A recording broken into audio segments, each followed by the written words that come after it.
Effects पे आते हैं बच्चों। इफेक्ट में सबसे पहला इफेक्ट देखते हैं हम, inductive effect. Inductive effect guys, simple सी बात है, अगर कार्बन है और कार्बन को तुमने जी से कनेक्ट करा हुआ है और जी ज्यादा इलेक्ट्रोनेगेटिव है, हाँ है ना बच्चों, जी ज्यादा इलेक्ट्रोनेगेटिव है तो जी पे माइनस डेल चार्ज आएगा, कार्बन पे प्लस डेल चार्ज आएगा।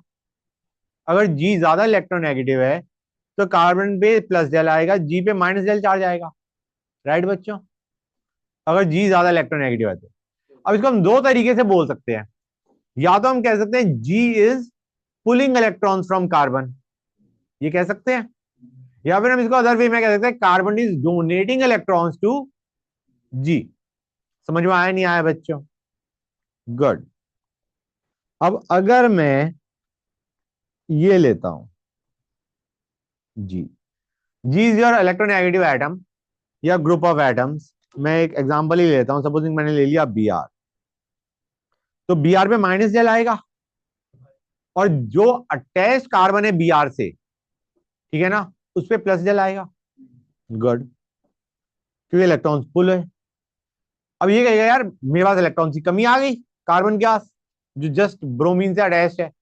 वो कहेगा कोई इलेक्ट्रॉन मेरे को भी दे दो, वो अपने बगल वाले से इलेक्ट्रॉन्स मांगना चाहेगा, उसके ऊपर भी चार्ज आएगा, लेकिन थोड़ा कम आएगा, थोड़ा कम आएगा। क्यों? क्योंकि ये दूर है। मतलब ऐसे समझो, इस कार्बन से जो इलेक्ट्रॉन्स पुल हो रहे हैं, सुनते आओ, इस कार्बन से जो इलेक्ट्रॉन्स पुल हो रहे हैं वो काफी ज्यादा पुल हो रहे हैं, इससे जो पुल होंगे वो कम होंगे, दूर हो गया ना बेटा ब्रोमीन से। एक तरीके से ये इलेक्ट्रॉन ऐसे मान के चलो ये इलेक्ट्रॉन ब्रोमीन को दे रहा है। अब जो पास अटैच है उसके, डायरेक्टली अटैच है, वो ज्यादा देगा, जो दूर होता जाएगा तो देने की टेंडेंसी कम होती जाएगी। हाँ है ना बच्चों? और तीन के बाद टेंडेंसी हम कहते हैं ऑलमोस्ट जीरो हो जाती है, कि तीन से मतलब अगर मैं चौथे कार्बन की बात करूं तो वो पुल नहीं होगा, उससे इलेक्ट्रॉन पुल नहीं होंगे। हम कहते हैं ये इंडक्टिव इफेक्ट है, and inductive effect does not work beyond third carbon atom. ठीक है ना गाइस? थर्ड कार्बन एटम के बाद वो इफेक्ट खत्म हो जाता है, दूर मतलब it is no longer plays any role. समझ में आया नहीं आया बच्चों? यहां पे भी ऑलमोस्ट नेग्लिजिबल हो जाता है, यहां पे भी तुम कह सकते हो it becomes almost negligible. First two पे मेजर है, स्ट्रॉन्ग इफेक्ट है, थर्ड पे जाके नेग्लिजिबल हो गया, और फोर्थ पे तो होता ही नहीं, सर एक इंडक्टिव डाउट इफेक्ट। है सर। हाँ बेटा बोलो। सर तो ऐसे तो फिर ये इंडक्टिव इफेक्ट क्या डिस्टेंस डिपेंडेंट हुआ क्या? हाँ हाँ obviously, definitely it is distance dependent. ठीक है बेटा, it is distance dependent, distance जितना दूर होता जाएगा उतना इफेक्ट वीक होता जाएगा। ठीक है, ऑलराइट। हाँ बेटा क्या कह रहे हो? हाँ अभी मैं लिखवा रहा हूँ इसके बारे में, इफेक्ट इज परमानेंट, लिख लो, this is permanent effect and it decreases, it decreases rapidly along carbon chain. ये किसका चल रहा है बच्चों? And it is decreases rapidly along carbon chain and vanishes।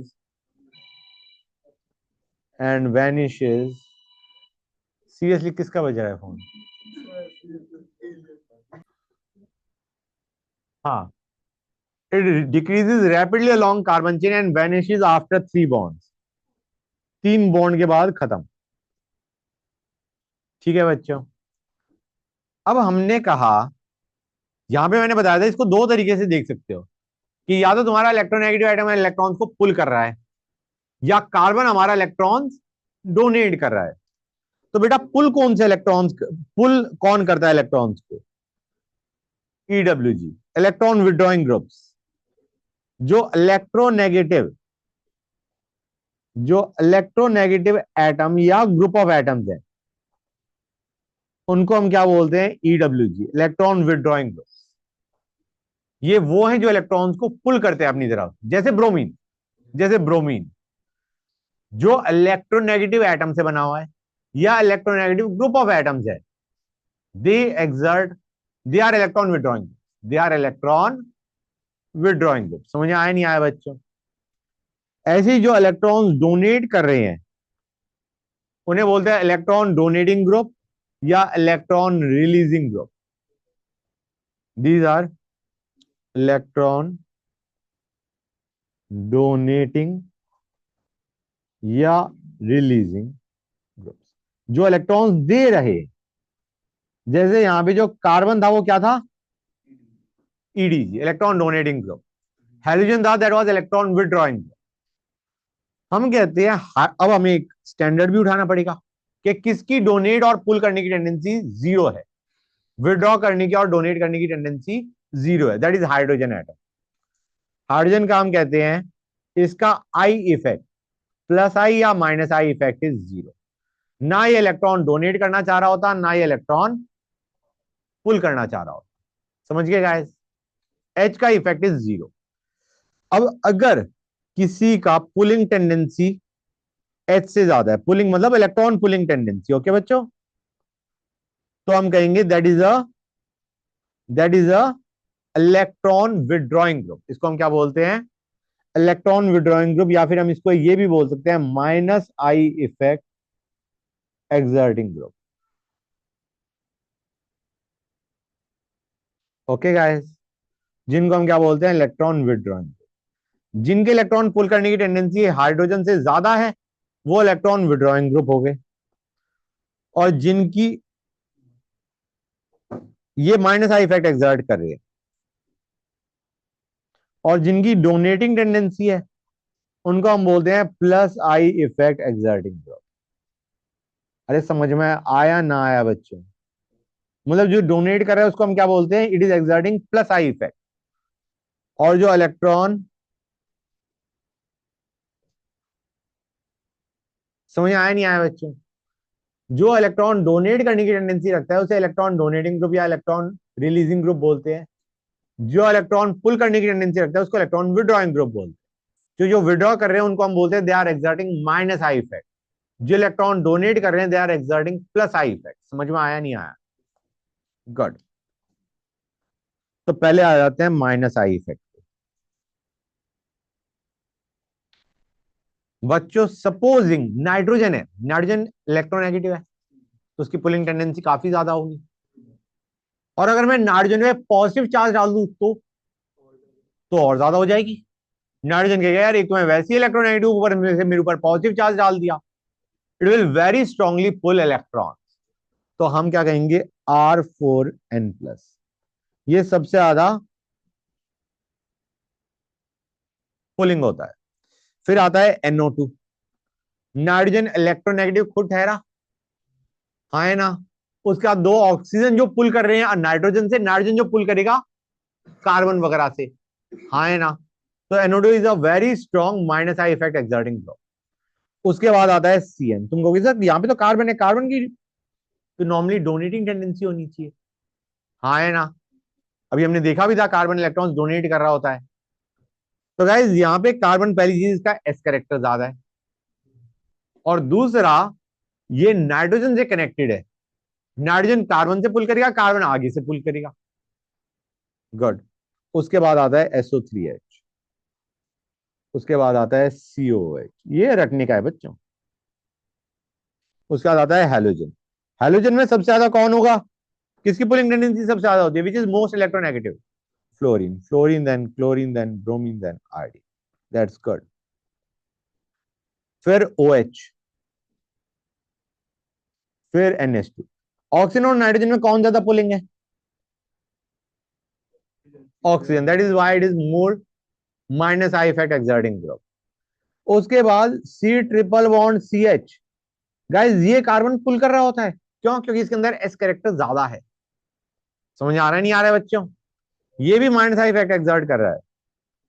उसके बाद आता है तुम्हारा ये बच्चों, यहां पे sp2 हाइब्रिडाइज है, sp नहीं है, sp2 है।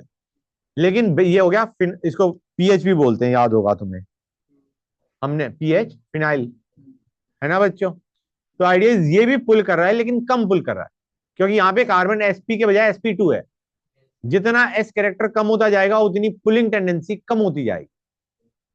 समझ गए गाइस? जितना s कैरेक्टर कम उतना पुलिंग टेंडेंसी कम। गुड। इसके बाद आता है तुम्हारा ये, समझे या नहीं समझे गाइस, हाँ या ना? I think pretty clear. यहाँ पे सिर्फ एक डबल बॉन्ड है, यहाँ पे तीन तीन थे, तो पुलिंग टेंडेंसी ज्यादा थी। अब आते हैं plus I effect exerting group. Plus I effect होता है तुम्हारा कार्बन का, नॉर्मली बेसिक आइडिया है कार्बन का, वो भी sp3 हाइब्रिडाइज कार्बन एटम। ठीक है ना बच्चों? sp2 का हमने देख लिया था पुलिंग है, हाँ है ना बच्चों? That's good. अब गाइस अगर मैं ये लेता हूं, तो इसकी डोनेटिंग टेंडेंसी ज्यादा होगी या कम होगी इसकी, as compare to CH3? Good. क्यों कम होगी इसकी, कम क्यों होगी एज कंपेयर टू दिस बच्चों? क्योंकि यहां पे ये तो डोनेट कर ही रहा है, ये कहेगा मैं दूर हूं, दूर हूं, कम डोनेट करूंगा, लेकिन करूंगा। समझ में आ रहा है नहीं आ रहा है बच्चों? गुड। ये और ज्यादा डोनेटिंग होगा, होगा नहीं होगा बच्चों? बोलो guys. Good. What about this one बच्चों? What about this one guys? Hold on a sec. What about this one? इन दोनों में क्या कहोगे गाइस? जितना पार्ट कॉमन है ना उसे तो भूल ही जाओ। कॉमन क्या है दोनों में? ये कॉमन है, हाँ है ना? काइंड ऑफ, है ना बच्चों? ये कार्बन इधर डोनेट करेगा, दूर है, ये कार्बन यहां डोनेट करेगा, ज्यादा डोनेट करेगा। समझ में आया नहीं आया बच्चों? इसका मतलब अगर तीन हो जाएं CH3 ग्रुप्स इस पे, तो इसकी डोनेटिंग टेंडेंसी और ज्यादा बढ़ जाएगी, हाँ है ना बच्चों? गुड। इसका plus I effect is maximum, इसका डोनेटिंग इफेक्ट इज मैक्सिमम। और गाइस O माइनस, तुम कहोगे सर ऑक्सीजन तो इलेक्ट्रोनेगेटिव होता, O माइनस है, O की या O प्लस की बात नहीं कर रहा, O माइनस की बात कर रहा हूं, that is a better donor than even these. समझ में आया नहीं आया बच्चों? That's great. आगे चलें। अब आते हैं application of inductive effect, application of I effect. Okay बच्चों, पहला, इससे हम क्या क्या चीजें एक्सप्लेन कर सकते हैं? Stability of carbocation, free radical, carbon ion. दूसरा हम एक्सप्लेन कर सकते हैं, अच्छा carbocation, free radical, carbon ion, ये क्या है? They are intermediate, they are intermediate, reaction में बीच में बनते हैं, उसके बाद कुछ और प्रोडक्ट बन जाता है। These are intermediate, carbocation, free radical, carbon anion, these are intermediate जो रिएक्शन में बीच में बनते हैं, then they are consume. Acidic strength of acids and alcohols,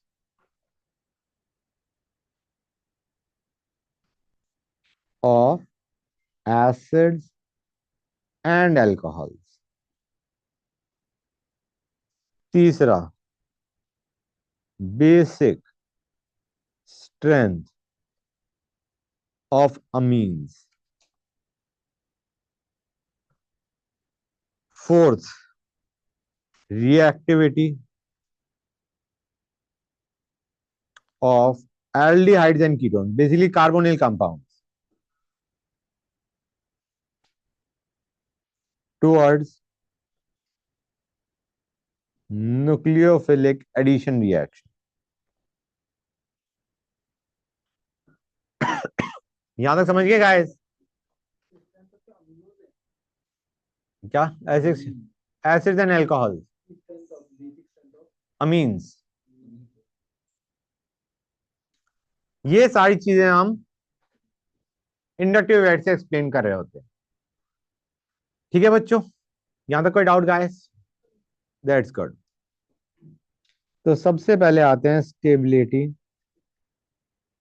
of carbocation, free radical and carbanion, अभी थोड़ी देर में करते हैं। Carbocation and free radical, guys do you realise और नॉट इन, हाँ बेटा, ये दोनों के दोनों में इलेक्ट्रॉन्स की थोड़ी कमी है, हाँ है ना बच्चों? रेडिकल में 7 होते, कार्बोकटायन में 6 होते। हाँ है ना। और मैंने शायद तुम्हें बताया था carbon wants no charge on itself, right. मतलब अगर कोई कार्बन का चार्ज कम कर दे तो स्टेबलाइज कर रहा है carbocation. Carbon doesn't want any charge, ना पॉजिटिव ना नेगेटिव। ठीक है ना बच्चों। और अगर ऑक्टेट कंप्लीट हो जाए तो और अच्छी बात है। हाँ है ना, एक तो चार्ज नहीं होना चाहिए, एक ऑक्टेट कंप्लीट होना चाहिए। Right guys, that's good. तो मैं ही बता रहा था तुम्हें कि ये दोनों के दोनों देगा they are electron deficient kind of, electron deficient in the sense इनका ऑक्टेट कंप्लीट नहीं है। कार्बोकेटाइन के पास 6 इलेक्ट्रॉन्स और फ्री रेडिकल के पास कार्बन का 7 इलेक्ट्रॉन। हम चाह रहे हैं कि ये इनको इलेक्ट्रॉन्स मिलेंगे तो चार्ज हो जाएगा कम, and it will stabilize them. हाँ है ना। पॉजिटिव है, पॉजिटिव को कैसे स्टेबलाइज करेगा कोई? By donating electrons. हाँ है ना। कार्बन में पॉजिटिव चार्ज है, हम पॉजिटिव चार्ज कम करना चाह रहे हैं, we are trying to decrease the positive charge. How is that possible? By putting a electron donating group with it. जो इस इलेक्ट्रॉन डोनेट कर देगा वो कार्बोकेटाइन को स्टेबलाइज कर देगा। हाँ है ना। फ्री रेडिकल के मामले में भी सिमिलर पैटर्न भी चलेगा। कोई उसे इलेक्ट्रॉन देगा तो वो उसे स्टेबलाइज कर रहा होगा, ऑक्टेट की तरफ जा रहा है। हाँ है ना बच्चों, क्लियर है गाइस? ये चीज समझ में आई नहीं आई? मतलब ये दोनों सिमिलर पैटर्न पे चल रहे, इसलिए मैं साथ में डिस्कस कर रहा हूं। मैं ये बताना चाह रहा हूं इन दोनों में अगर तुम इलेक्ट्रॉन डोनेटिंग ग्रुप लगा दोगे तो चार्ज हो जाएगा कम, और चार्ज कम हो जाएगा तो स्टेबिलिटी बढ़ेगी। हाँ है ना। क्लियर है हर एक को? अच्छा बाय द वे, अगर मैं कार्बन आयन लेता हूं उसके साथ मुझे क्या लगाना चाहिए? हम जा रहे हैं चार्ज कम हो, चार्ज कम हो, तो तुम इलेक्ट्रॉन पुलिंग ग्रुप लगा लो, इलेक्ट्रॉन विड्रॉइंग ग्रुप लगा लो, तो तुम्हारा कार्बन में जो नेगेटिव चार्ज है वो क्या हो जाएगा? कम हो जाएगा, and it will stabilize the carbon. तो क्रक्स ये है, फ्री रेडिकल और कार्बोकेटाइन में you have to put a electron donating group, carbanion में you have to put a electron withdrawing group to stabilize the ion. हाँ है ना बच्चों? गुड। तो मैं एक काम करता हूं, मैं केस लेता हूं। इसमें कोई इलेक्ट्रॉन्स डोनेट कर रहा है? नहीं। इसमें कोई इलेक्ट्रॉन्स डोनेट कर रहा है? हाँ। इसमें कोई इलेक्ट्रॉन्स डोनेट कर रहा है?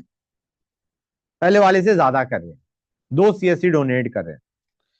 इस वाले में कोई इलेक्ट्रॉन्स डोनेट कर रहा है? बहुत ज्यादा कर रहे हैं। समझ में आया नहीं आएगा? That's good. So there is a stability order. Electron donating group, यहाँ पे 2 इलेक्ट्रॉन डोनेटिंग ग्रुप है, so they are stabilizing it more. और यहाँ पे 3 डोनेट कर रहे हैं पॉजिटिवली चार्ज कार्बन को, they are donating it still more electron. तो तुम्हारा जो चार्ज है वो पॉजिटिव चार्ज इसमें सबसे कम होगा। समझ में आ रहा नहीं आ रहा है बच्चों? It will be more stable. Simple चीज समझ आई नहीं आई? फ्री रेडिकल और कार्बोकेटाइन में you need a electron donating group, that is correct. Good. अच्छा गाइस एक चीज मैं बता दूं, यहाँ पे ना इस कार्बोकेटाइन में और फ्री रेडिकल में एक इफेक्ट और वर्क करता है, hyperconjugation. And hyperconjugation is even more strong than inductive. तो यहाँ पे ऑल दो मैंने कार्बोकेटाइन की जो स्टेबिलिटी बताई है अभी वो किसके टर्म में बताई है? इंडक्टिव के टर्म्स में। लेकिन हाइपर कॉन्जुगेशन बीइंग स्ट्रॉन्गर, अगर यहाँ पे ऑर्डर हम इंडक्टिव और हाइपर कॉन्जुगेशन का ऑपोजिट आ रहा होता बाई चांस, तो हम हाइपर कॉन्जुगेशन को कंसिडर करते रेदर देन इंडक्टिव, कि hyperconjugation is a much stronger effect than inductive. यहाँ पे जो एक्चुअल स्टेबिलिटी है वो तुम्हारा इंडक्टिव डिसाइड नहीं कर रहा है, वो कौन डिसाइड कर रहा है? हाइपर कॉन्जुगेशन, जो कि तो अभी तक तुमने पढ़ा ही नहीं। लेकिन इंडक्टिव अगर इफेक्ट वर्क कर रहा होता, this should have been the order. यहाँ पे क्या है, इंसिडेंटली इंडक्टिव और हाइपर कॉन्जुगेशन दोनों सेम इफेक्ट सेम ऑर्डर दे रहे हैं। लेकिन अगर इंडक्टिव और हाइपर कॉन्जुगेशन अलग ऑर्डर दे रहे होते तो we would have considered hyperconjugation and not inductive. Clear हुआ है नहीं हुआ? I think it is clear. अच्छा बच्चों एक चीज बताओ, इन तीनों में से ज्यादा स्टेबल कौन होगा? With reasoning obviously. मुझे एक चीज बताओ बच्चों, यार sp हाइब्रिडाइज कार्बन एटम अगर है तुम्हारे पास, ठीक है ना, मतलब मोर एस कैरेक्टर है, तो वो अपने ऊपर पॉजिटिव चार्ज आएगा, नेगेटिव चार्ज आएगा। मोर एस कैरेक्टर मतलब मोर इलेक्ट्रोनेगेटिव, अपने ऊपर नेगेटिव चार्ज है भाई, उस हिसाब से ये तो बेचारा परेशानी हो जाएगा। ये वाला एस कैरेक्टर मैक्सिमम है, ऊपर से तुम्हारा पॉजिटिव चार्ज दे मारा हमने, मतलब आइडिया एक तो एक खुद इलेक्ट्रोनेगेटिव ठहरा है ना बच्चों, और ऊपर से तुमने उसके अंदर पॉजिटिव चार्ज दे दिया, मतलब इट वांट्स इलेक्ट्रॉन्स, ये वाला कार्बन, और उसे छीन भी लिया इलेक्ट्रॉन, तो दिस इज हाईली अनस्टेबल। अब मुझे बताओ इन दोनों में से ज्यादा पुलिंग कौन है, पहले और दूसरे में से ज्यादा पुलिंग? पहले वाला is more pulling, it is more S character. इसमें एस कैरेक्टर मैक्सिमम है, इसमें कम है, इसमें स्टिल कम है। समझ में आया नहीं आया बच्चों? क्लियर हुई ये चीजें नहीं हुई गाइस? Clear to everybody? तो मैं कह रहा हूं ये इसमें एस कैरेक्टर ज्यादा है, इसमें कम है, इसमें और कम है, हाँ है ना? तो अगर एस कैरेक्टर कम हो रहा है तो एक तरीके से पुलिंग टेंडेंसी क्या होती जा रही है? कम हो रही है पुलिंग टेंडेंसी। ऐसे समझो बेटा, इसमें एस कैरेक्टर मैक्सिमम है, इस वाले केस में एस कैरेक्टर मिनिमम है। हम चाहते हैं एस कैरेक्टर अगर ज्यादा है तो it is electronegative, it will want a negative charge rather than positive charge on itself. तो ये तो हाईली अनस्टेबल होगा, और ये बल्कि स्टेबलाइज्ड होगा, क्योंकि सीएससी तो एक्चुअली डोनेट कर रहा है इलेक्ट्रॉन, हाँ या ना? समझ में आया नहीं आया? यहां पे तो एक्चुअली ये जो कार्बन है ये डोनेट कर रहा है इस इलेक्ट्रॉन, जो कि हमने इंडक्टिव से भी देखा था, जबकि यहां पे तुम्हारे इलेक्ट्रॉन्स पुलिंग टेंडेंसी है इनकी, और हमने उसको पॉजिटिव चार्ज दे दिया, तो इट इज हाईली अनस्टेबल। सबसे ज्यादा स्टेबल ये वाला होगा, फिर ये, फिर ये। क्लियर और नॉट? जो तुम्हारे ज्यादा इलेक्ट्रोनेगेटिव है उन पे अगर पॉजिटिव चार्ज डाल रहे हो तो that leads to greater instability. ठीक है ना गाइस? जो ज्यादा इलेक्ट्रोनेगेटिव है उन पे नेगेटिव चार्ज फेवर्ड है, उनको अगर पॉजिटिव दोगे that will lead to instability. और ये वाला तो अभी हमने देखा ही था कि जो एल्काइल ग्रुप होता है that is donating, R R is donating, alkyl group is donating, हाँ है ना? अब स्टेबिलिटी ऑफ कार्बोकेटायन और free radical same pattern follow करता है, ये मैंने लिखवाया थे, लिखवा दिया। अब आते हैं स्टेबिलिटी ऑफ कार्बन आयन। बेटा कार्बन में नेगेटिव चार्ज है, वो कहेगा यार मेरे से कोई इलेक्ट्रॉन ले लो बस, न्यूट्रल पहुंचा दो मुझे, हाँ है ना? Negative charge, I don't want negative charge on my self. तो आइडिया बीइंग, अगर मैं ये लेता हूं और ये लेता हूं, इनमें से ज्यादा स्टेबल कौन सा होगा? हम कह रहे हैं ये माइनस है बेटा, ओके भाई, माइनस है, इलेक्ट्रॉन हमने एक तो उसे पकड़ा रखा है, ऊपर से अगर कोई नालायक उसे इलेक्ट्रॉन डोनेट करेगा, नेगेटिव चार्ज बढ़ गया, डिस्टेबलाइज हो गया। इनमें से ज्यादा स्टेबल कौन सा होगा? लेफ्ट वाला। फिर हमने कहा एक काम करते हैं, ये ले लेते हैं, ये और ज्यादा अनस्टेबल हो जाएगा, मतलब यहां तक तो कॉमन है, यहां तक कॉमन है दोनों में, इसको थोड़ा और मिल रहा है, कम मिल रहा है ज्यादा, लेकिन मिल रहा है, it is getting more then in this case, इससे ज्यादा इसमें मिल रहा है। और अगर मैं CH3 पास पास लगाया तब तो,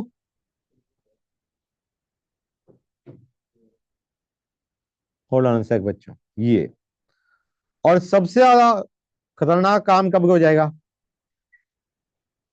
जब तुम ये ले लोगे, ये तो पागल ही हो जाएगा फिर।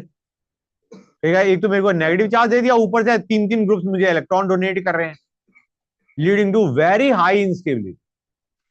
तो रिएक्टिव में सबसे ज्यादा कौन होगा? इन सब में सबसे ज्यादा रिएक्टिव कौन सा होगा? ये वाला, this will be most reactive, हाँ है ना? समझ गए गाइस? दैट्स गुड, नेक्स्ट पे चलें। अब इसको देखो, इसमें क्या कहना है, सबसे ज्यादा स्टेबल कौन सा होगा? ये वाला। भाई इलेक्ट्रोनेगेटिव है, नेगेटिव चार्ज है, खुश है बंदा।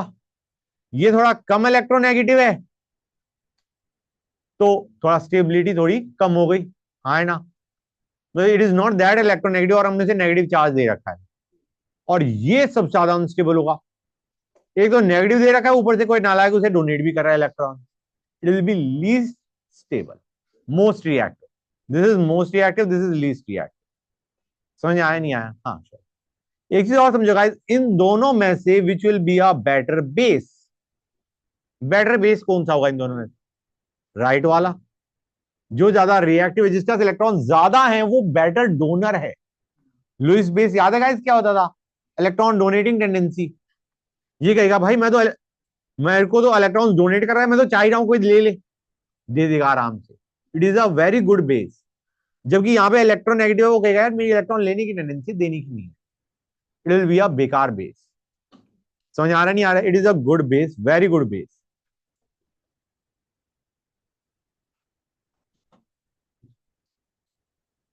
हाँ तो एस करेक्टिव तो बताया था मैंने, और क्या बताया था? यहां पे तुम्हारा भी weaker base, weaker in comparison to the one on the right. अच्छा एक चीज और बताओ बच्चों, इसको और क्वेश्चन किस फॉर्म में पूछा जा सकता है? केबी वैल्यू ज्यादा किसकी होगी? केबी, केबी क्या होता है? जितना केबी ज्यादा उतना अच्छा बेस। किसका ज्यादा होगा? केबी, राइट वाले का। लॉग केबी ज्यादा किसका होगा? वो भी राइट वाले का होगा। टी केबी ज्यादा किसका होगा? लेफ्ट वाले का। Kb will be high for this one, it is a good base. Log Kb will be high for this one, जिसका केबी ज्यादा उसका लॉग केबी ज्यादा। और पी केबी ज्यादा किसका होगा? लेफ्ट वाले का बच्चे। समझ आ रहा है नहीं आ रहा है? कोई एक और तरीके से भी ये क्वेश्चन पूछ सकता है, प्रोटॉन एफिनिटी ज्यादा किसकी होगी? प्रोटॉन एफिनिटी, प्रोटॉन मतलब H प्लस को देने की टेंडेंसी ज्यादा किसकी होगी? राइट वाले की ज्यादा होगी। प्रोटॉन एफिनिटी, प्रोटॉन एफिनिटी मतलब H प्लस को इलेक्ट्रॉन्स डोनेट करना। Better base, it will have more tendency to donate electrons to proton. Proton मतलब H प्लस। तो प्रोटॉन एफिनिटी ज्यादा किसकी है? इसकी प्रोटॉन एफिनिटी ज्यादा है। प्रोटॉन एफिनिटी मतलब इलेक्ट्रॉन देने की टेंडेंसी टू H प्लस आए। समझ आया नहीं आया? इसका के भी ज्यादा, पी के भी कम, और प्रोटॉन एफिनिटी ज्यादा। ऐसे क्वेश्चन आ जाते हैं। एक ही क्वेश्चन को हमने तीन तरीके से पूछ लिया है। समझ में आया नहीं आया बच्चों? क्लियर हुई ये चीज या नहीं हुई गाइस? और अगर मैं, जब मैं क्वेश्चन पूछ रहा हूं तो मैं एक और पूछ लेता हूं, इन दोनों में से, इसमें से और इसमें से, हाइड्राइड एफिनिटी ज्यादा किसकी होगी? हाइड्राइड एफिनिटी ज्यादा किसकी होगी? हाइड्राइड समझते हो? H minus. बताओ, हाइड्राइड एफिनिटी बताओ गाइस। हाइड्राइड एफिनिटी मतलब जो अनस्टेबल होगा उसकी एफिनिटी ज्यादा होगी। इस वाली की एफिनिटी ज्यादा होगी, ये अनस्टेबल है। समझ में आ रहा है नहीं आ रहा है बच्चों? हाइड्राइड मतलब H माइनस। H माइनस की एफिनिटी, जो अनस्टेबल, अनस्टेबल और जिसके हाइड्राइड H माइनस को लेने की टेंडेंसी, इन दोनों की लेने की टेंडेंसी है या नहीं है?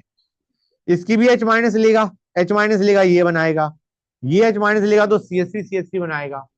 जो ज्यादा अनस्टेबल होगा उसकी हाइड्राइड एफिनिटी ज्यादा होगी। समझ में आया नहीं आया बच्चों? क्लियर हुई ये चीजें नहीं हुई गाइस? Clear to everybody? मुझे बताना इन दोनों में से प्रोटॉन एफिनिटी ज्यादा किसकी है? जस्ट सो, प्रोटॉन एफिनिटी ज्यादा किसकी है? गड़बड़ मत करना बच्चों, take your time. Proton affinity मतलब जो इनमें से ज्यादा अनस्टेबल है। देखो रिलेट करो, प्रोटॉन एफिनिटी, प्रोटॉन मतलब H प्लस को इलेक्ट्रॉन देने की टेंडेंसी, ये इसकी प्रोटॉन एफिनिटी ज्यादा होगी, क्योंकि ये आसानी से अपने इलेक्ट्रॉन्स किसको दे देगा? H प्लस को। हाँ, दो तरीके से सोच सकते हो, एक तो ये कह सकते हो ये अनस्टेबल है, और दूसरा तुम कह सकते हो इसके पास इलेक्ट्रॉन ज्यादा हैं, एकदम से डोनेट कर देगा H प्लस। समझ में आया नहीं आया बच्चों? क्लियर टू एवरीबॉडी और नॉट? That's good. और अगर मैं पूछूं इधर, इधर इन दोनों में से हाइड्राइड एफिनिटी ज्यादा किसकी होगी? हाइड्राइड एफिनिटी, इनमें से जो ज्यादा स्टेबल है उसको जरूरत नहीं है H माइनस की। कौन ज्यादा स्टेबल है? ये वाला, मतलब इसकी हाइड्राइड एफिनिटी ज्यादा होगी। समझ में आया नहीं आया बच्चों? क्लियर हुई ये चीजें नहीं हुई गाइस? इस तरीके क्वेश्चन पूछ लेते हैं, ऐसे क्वेश्चन आ जाते हैं ज्यादा। Okay, so let us continue बच्चों, यहां तक क्लियर हो गया हर एक बच्चे को? ग्रेट। छोड़ दो, इतना मचा रहे थे, अब आते हैं यार acidic strength of acids and alcohol. थक गए सीरियसली?